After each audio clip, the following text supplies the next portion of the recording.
আলাইকুম বন্ধুহত আপোনালোকৰ খবৰ কেনেকুৱা আশা কৰিছোঁ আপোনালোকে ভালে আছে আপোনালোকৰ দোৱা বৰকতত ময়ে ভালে আছোঁ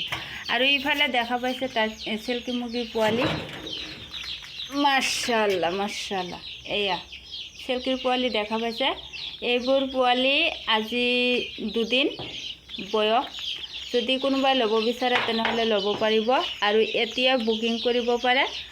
যদি কোনোবাই বুকিং কৰে তাৰ পিছত মোৰ পৰা পোৱালি বিচাৰিলে মই পোৱালি দিব নোৱাৰিম আৰু ইয়াতে পোৱালি আছে আপোনাৰ 20 পিস যদি কোনোবাই লয় তেনেহ'লে 10 পিস ল'ব লাগিব 10 পিস যদি লয় তেনেহ'লে আমি ডেলিভাৰি কৰিম আৰু যদি 10 পিসৰ তলত ল'ব খোজে তেনেহ'লে মোৰ ঘৰত আহি ল'ব পাৰিব মই ডেলিভাৰি নকৰোঁ আৰু আপোনালোকে যদি মোৰ ফেসবুক পেজত চাইছে তেনেহ'লে পেজটো ফলো কৰিব আৰু যদি আপোনালোকে আঞ্জুমা টাৰ্কি ফাৰ্ম ইউটিউব চেনেলত চাইছে তেনেহ'লে সাবস্ক্ৰাইব কৰি দিব আৰু সৰু এটা লাইক কৰি দিব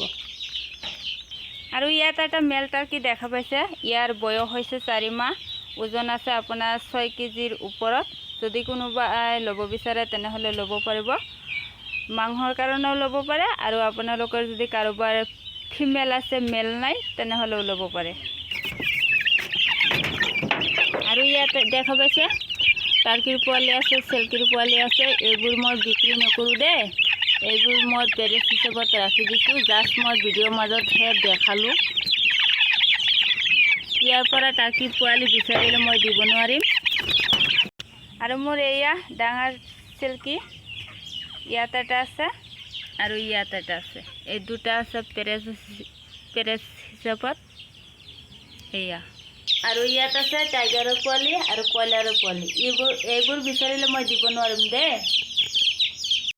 আৰু এই চিল্কিৰ পোৱালিবোৰহে মই বিক্ৰী কৰিম টাৰ্কিৰ পোৱালি নহয় অকল চিল্কিৰ পোৱালি কাৰণ বহুত মানুহে ফোন কৰি মোৰ পৰা চিল্কিৰ পোৱালি বিচাৰিছে এতিয়া মই কৈ আছোঁ যিজন বাইদেৱে ফোন মাৰিছিল আৰু যিজন দাদাই ফোন মাৰিছিল মোৰ পৰা চিল্কিৰ পোৱালি বিচাৰিছিল সেইজন দাদা বা সেইজন বাইদেৱে মোৰ চেনেলটো চাইছে ভিডিঅ'টো চাইছে আপোনালোকে যদি আপোনালোকৰ লাগে তেনেহ'লে সোনকালে যোগাযোগ কৰিব আৰু বুকিং হোৱাৰ পিছত যদি আপোনালোকে বিচাৰে মই দিব নোৱাৰিম এতিয়াই কৈ দিছোঁ আপোনালোকে দুজনে যদি ভিডিঅ'টো চাইছে সোনকালে যোগাযোগ কৰি বুকিং কৰিব পাৰে আৰু আজিৰ ভিডিঅ' ইমানতে মোৰ ভিডিঅ' যদি ভাল লাগে লাইক কৰিব শ্বেয়াৰ কৰিব সাবস্ক্ৰাইব কৰিব খুদা হাফিজ দেখা হ'ব আকৌ পৰৱৰ্তী ভিডিঅ'ত